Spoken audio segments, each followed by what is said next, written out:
Hi, hello, ನಮಸ್ತೆ. ಎಲ್ಲರೂ ಹೇಗಿದ್ದೀರಾ? ಚೆನ್ನಾಗಿದ್ದೀರಾ ಅನ್ಕೊತೀನಿ.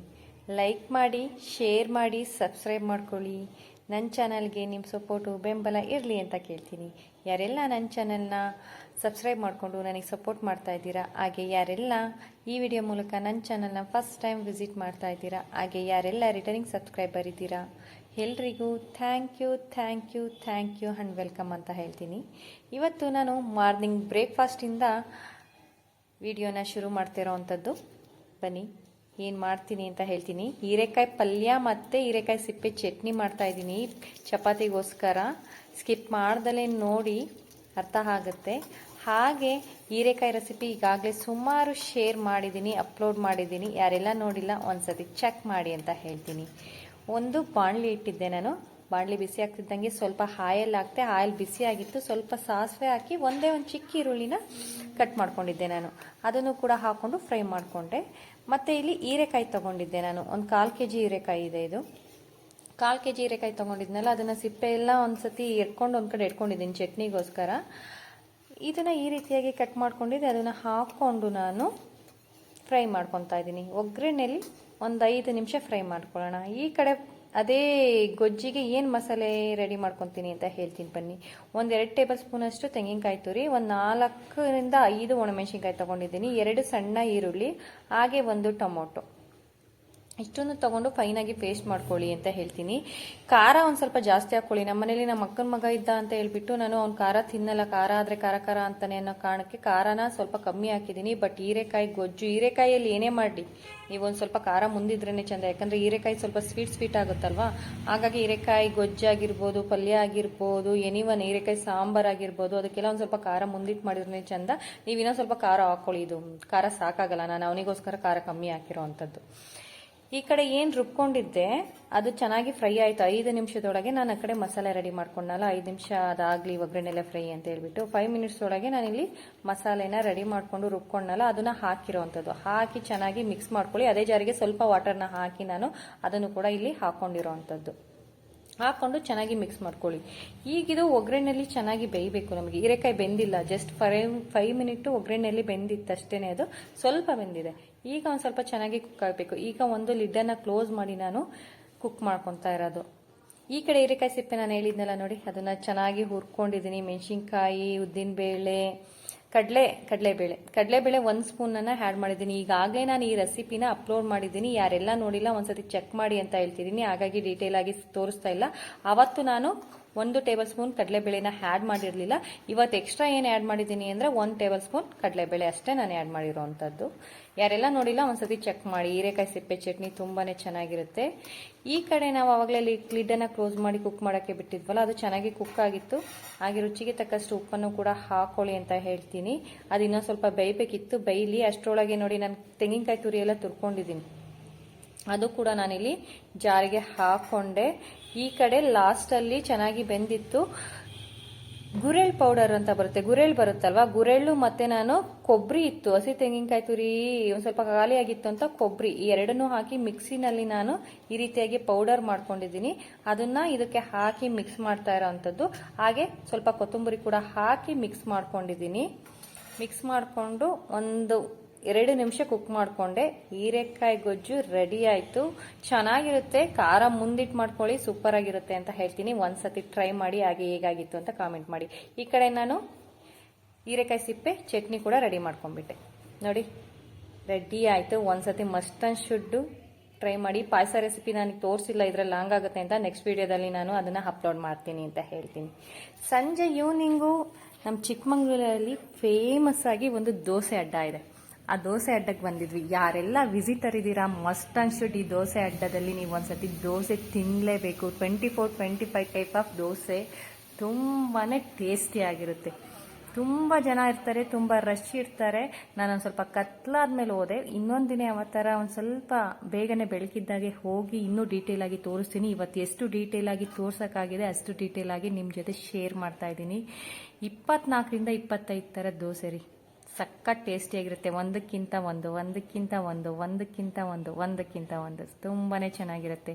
ವಿಸಿಟರ್ಸ್ ಬರ್ತಾ ಇರ್ತೀರಾ ಅಲ್ವಾ, ಖಂಡಿತವಾಗ್ಲೂ ಒಂದ್ಸತಿ ಈ ದೋಸೆ ಅಡ್ಡಕ್ಕೆ ಬಂದು ನೀವು ದೋಸೆನ ಟ್ರೈ ಮಾಡಲೇಬೇಕು ಅಂತ ಹೇಳ್ತೀನಿ. ಖಾಲಿ ದೋಸೆಯಿಂದ ಹಿಡಿದು ಪ್ರತಿಯೊಂದು palak dosa, schezwan masala dosa, paneer dosa, pizza dosa, paratha pizza, ಈ ತುಂಬ ವೆರೈಟಿ ಇದೆ. ನನ್ನಲ್ಲಿ ನಿಮಗೆ ಇದನ್ನು ಕೊಡ್ತೀನಿ, ನಾನು ಅದನ್ನು ಹಾಕ್ತೀನಿ. ಏನೇನು ದೋಸೆ ಇದೆ ಅನ್ನೋದು ಕೂಡ ನಾನು ವಿಡಿಯೋದಲ್ಲಿ ಶೇರ್ ಮಾಡ್ತೀನಿ. ನೋಡಿ, ತುಂಬಾ ಚೆನ್ನಾಗಿರುತ್ತೆ, ತುಂಬ ರಶ್ ಇರುತ್ತೆ. ಆ್ಯಕ್ಚುಲಿ ಇವತ್ತು ರಶ್ ಕಮ್ಮಿ ಅಂತಲೇ ಹೇಳಬೇಕು.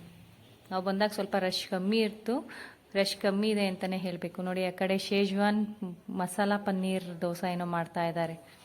ತುಂಬ ಚೆನ್ನಾಗಿರುತ್ತೆ, ಒಂದ್ಸತಿ ಟ್ರೈ ಮಾಡಿ ಹೇಗೆ ಮಾಡ್ತಾರೆ ಅಂತ. ನೋಡಿ, ಅದನ್ನ ಪನ್ನೀರ್ನ ತುರ್ದೇ ಹಾಕ್ತಾ ಇರೋವಂಥದ್ದು ಟೇಸ್ಟ್ ವೈಸು ಅಷ್ಟೇ ಸಖತ್ತಾಗಿರುತ್ತೆ ಕಣ್ರಿ. ತುಂಬ ಜನ ಫಿದಾ ಆಗಿಬಿಟ್ಟಿದ್ದಾರೆ. ನಮ್ಮ ಚಿಕ್ಕಮಂಗ್ಳೂರಲ್ಲಿ ಆಲ್ಮೋಸ್ಟ್ ಎಲ್ಲರೂ ಫಿದಾನೇ ಇದಕ್ಕೆ. ಟೂರಿಸ್ಟ್ ಬಂದವರು ಕೂಡ ಅಷ್ಟೇ ಕೂಡ ಬಂದು ಇಲ್ಲಿ ದೋಸೆನ ತಿಂದೋಗ್ತಾರೆ. ಚೆನ್ನಾಗಿರುತ್ತೆ ಮಾತ್ರ, ಒಂದ್ಸತಿ ಟ್ರೈ ಮಾಡಿ ಅಂತ ಹೇಳ್ತೀನಿ. ಇದು ಅಡ್ರೆಸ್ ಎಲ್ಲಿದೆ ಅಂದರೆ ಚಿಕ್ಕಮಂಗ್ಳೂರಲ್ಲಿ ವಿಜಯಪುರ ಸ್ಟ್ರೀಟ್ ಫುಡ್ ಫೇಮಸ್ಸು. ಖಂಡಿತವಾಗ್ಲೂ ಅದು ಅಡ್ರೆಸ್ ಕೇಳಿದರೆ ಯಾರು ಬೇಕಾದ್ರೂ ಹೇಳ್ತಾರೆ. ವಿಜಯಪುರ ಸ್ಟ್ರೀಟ್ ಫುಡ್ಡಿಗೆ ಬಂದುಬಿಟ್ರೆ ದೋಸೆ ಅಡ್ಡ ಸಿಕ್ತು ಅಂತಾನೆ ನಿಮಗೆ. ಪ್ರತಿದಿನನೂ ಓಪನ್ ಇರುತ್ತೆ.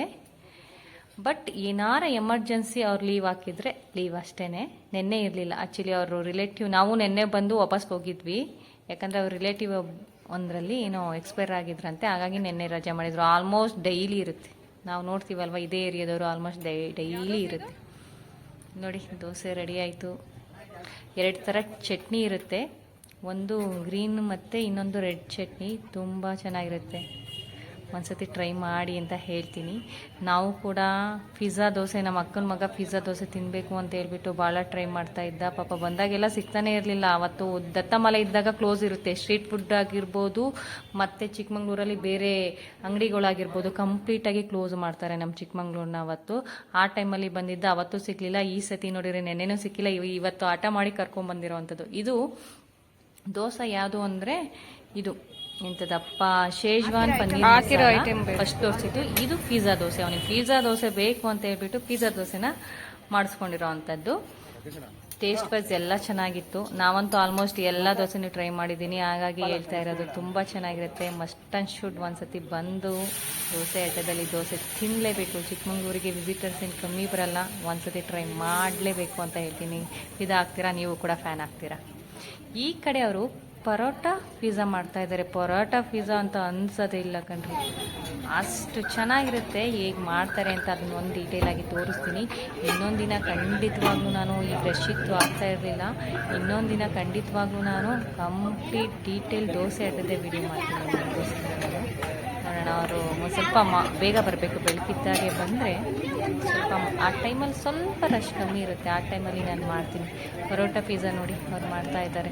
ನಿಜವಾಗ್ಲೂ ಪರೋಟ ಪಿಜ್ಜಾ ಅಂತ ಅನ್ಸೋದೇ ಇಲ್ಲ. ತಿಂದವರೆಲ್ಲ ಅದೇ ಹೇಳ್ತಾರೆ, ಪರೋಟ ಪಿಜ್ಜಾ ಅನ್ಸೋದೇ ಇಲ್ಲ. ಎಷ್ಟು ಜನ ಫ್ಯಾನ್ ಆಗಿದ್ದಾರೆ ಅಂದರೆ ಅಷ್ಟು ಜನ ಫ್ಯಾನ್ ಆಗಿಬಿಟ್ಟಿದ್ದಾರೆ. ನೀಟ್ ಇರುತ್ತೆ ಮತ್ತು ಕ್ಲೀನಾಗಿ ಮಾಡ್ತಾರೆ, ಅದು ಖುಷಿ. ಕ್ಲೀನಿನೆಸ್ ಬೇಕಲ್ವಾ ನಮಗೆ, ಹೈಜೆನಿಕ್ಕು ಕ್ಲೀನಿನೆಸ್ಸು ಫಸ್ಟು. ನಮ್ಮ ಕಣ್ಮುಂದೆನೇ ಮಾಡ್ತಾರೆ ನೋಡಿ, ಎಷ್ಟು ನೀಟಾಗಿ ಮಾಡ್ತಾರೆ. ಸಖತ್ತಾಗಿರುತ್ತೆ, ಒಂದ್ಸತಿ ಟ್ರೈ ಮಾಡಲೇಬೇಕು.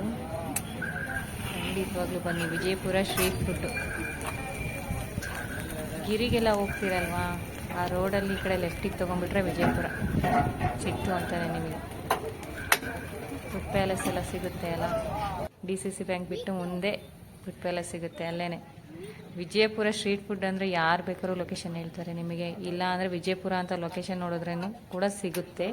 ಈವನ್ ಈ ಏನು ಇದು ಇದೆ ಸ್ಟ್ರೀಟ್ ಫುಡ್ ಇದೆ, ಅದ್ರ ಎದುರುಗಡೆ ಒಕ್ಕಲಿಗರ ಸಮುದಾಯ ಭವನ ಕೂಡ ಇದೆ, JVS ಸ್ಕೂಲು ಇದೆ. ಇವೆರಡರಲ್ಲಿ ಯಾವ ಲೊಕೇಶನ್ ನೋಡಿದ್ರು ನಿಮಗೆ ಸಿಕ್ತು ಅಂತ. ವಿಜಯಪುರ ಒಕ್ಕಲಿಗರ ಸಮುದಾಯ ಭವನ ಅಂತ ಹೊಡೆದ್ರೂ ಲೊಕೇಶನ್ ಸಿಗುತ್ತೆ. JVS ಸ್ಕೂಲ್ ಅಂತ ಹೊಡೆದ್ರೂ ಕೂಡ ನಿಮಗೆ, JVS ಸ್ಕೂಲ್ ವಿಜಯಪುರ ಅಂತ ಹೊಡೆದ್ರೂ ಕೂಡ ಲೊಕೇಶನ್ ಸಿಗುತ್ತೆ. ಈಸಿಯಾಗಿ ಕರ್ಕೊಂಡ್ಬರುತ್ತೆ. ನೋಡಿ, ಪರೋಟ ಪಿಜ್ಜಾ ಎಷ್ಟು ಚೆನ್ನಾಗಿ ಆಗ್ತಾಯಿದೆ. ಆ್ಯಕ್ಚುಲಿ ತಿಂದು ಬಂದು ಆಗಿದೆ. ಮತ್ತು ನಾನು ಇಲ್ಲಿ ಎಡಿಟ್ ಮಾಡಿ ವಾಯ್ಸ್ ಓವರ್ ಕೊಡ್ತಾ ಇರೋ ಅಂಥದ್ದು ನಿಮಗೆ. ನೋಡಿ, ಮತ್ತೆ ನನಗೆ ಆಸೆ ಆಗ್ತಾಯಿದೆ. ಸಖತ್ ಟೇಸ್ಟಿಯಾಗಿರುತ್ತೆ. ನಾವು ಆ್ಯಕ್ಚುಲಿ ಪರೋಟ ಪಿಜ್ಜಾ ಆರ್ಡರ್ ಮಾಡಿರಲಿಲ್ಲ, ಯಾಕಂದರೆ ಇದು ಪಿಜ್ಜಾ ದೋಸೆ ತೊಗೊಂಡಿದ್ವಿ, ಮತ್ತು ಶೇಜ್ವಾನ್ ಪನ್ನೀರ್ ದೋಸೆ ಒಂದು ತೊಗೊಂಡಿದ್ವಿ, ಮತ್ತು ಇದು ಮಸಾಲೆ ದೋಸೆ ಒಂದು ಆರ್ಡರ್ ಮಾಡಿದ್ರು, ಅದು ಕೂಡ ಚೆನ್ನಾಗಿರುತ್ತೆ. ಮತ್ತು ಈರುಳ್ಳಿ ದೋಸೆ ಕೂಡ ಆರ್ಡರ್ ಮಾಡ್ಕೊಂಡಿದ್ವಿ. ಇಷ್ಟು ಅವತ್ತು ತಿಂದು ಬಂದಿದ್ದು ಮೊನ್ನೆ ದಿನ. ನೋಡಿ, ಇದು ಖಾಲಿ ದೋಸೆ ಅಲ್ಲ, ಸಾರಿ, ಮಸಾಲೆ ದೋಸೆ. ಆ ಕಡೆ ಪಕ್ಕದಲ್ಲಿದೆ ನೋಡಿ, ಅದು ಪಾಲಕ್ ಮಸಾಲ ಚೆನ್ನಾಗಿರುತ್ತೆ. ಇದು ನೋಡಿ, ಇದು ಶೇಜ್ವಾನ್ ಪನ್ನೀರ್ ಮಸಾಲ ಈ ಕಡೆ ಇರುವಂಥದ್ದು, ಲಾಸ್ಟಲ್ಲಿರುವಂಥದ್ದು ಚೆನ್ನಾಗಿರುತ್ತೆ, ಒಳ್ಳೆ ರುಚಿಯಾಗಿ. Pizza dosa paratha pizza ready ಆಯಿತು. ಯಾರು ಹೇಳ್ತೀರಾ ಇದು ಪರೋಟ ಪಿಜ್ಜಾ ಅಂತ ಹೇಳ್ಬಿಟ್ಟು? ಯಾರಿಗೂ ಗೊತ್ತಾಗಲ್ಲ, ಅಷ್ಟು ಚೆನ್ನಾಗಿರುತ್ತೆ.